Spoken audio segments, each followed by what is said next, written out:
চাকরি করেন তাদের চরিত্র ফুলের মতো পবিত্র।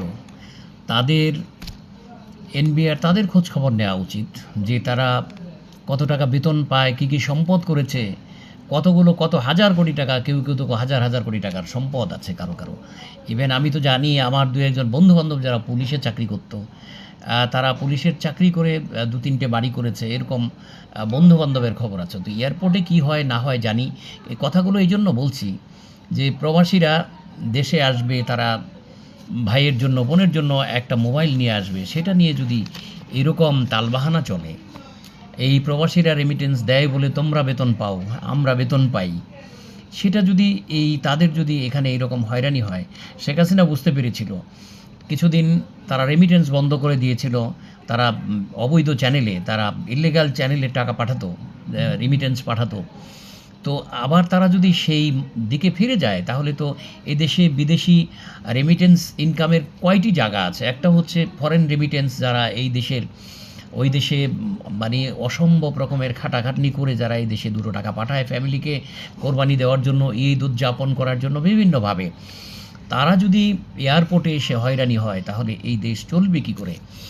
এই দেশ গার্মেন্টস ফ্যাক্টরি বন্ধ হয়ে যাচ্ছে, 30 লক্ষ লোক যখন বাই দিস টাইম আনএমপ্লয়েড হয়ে গেছে মহিলাগুলো, তাহলে দেশের কি অবস্থা হবে?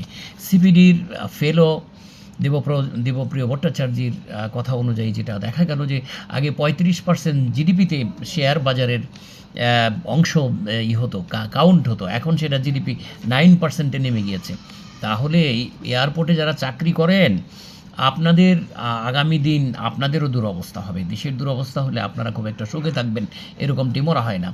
ইমিগ্রেশন, বিদেশি শ্রমিক যারা বিদেশ থেকে ফিরে আসে দেশে, আত্মীয় স্বজন দেশে পরিজনের সাথে সাক্ষাতে আসে ঈদে পার্বণে, তাদেরকে আমি মনে করি সঠিক ট্রিটমেন্ট দেওয়া উচিত।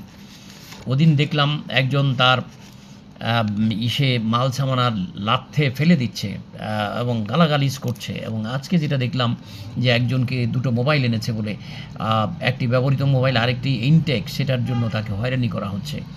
একটু আগেই ভিডিওতে দেখলাম। এরকম যদি চলতে থাকে তাহলে দেশকে কোথায় নিয়ে যাবে? তারা যদি একবার স্ট্রাইক করে বসে যে এই দেশে রেমিটেন্স পাঠাবে না, ইল্লিগাল ওয়েতে তারা রেমিটেন্স পাঠাবে, তাহলে এটা দেশের অবস্থা, আমরা যারা আছি দেশের অবস্থা ইতিমধ্যেই গুরুচরণ, আগামী দিন যে আরও গুরুচরণ হবে এতে কোনো বলার অপেক্ষা রাখে না।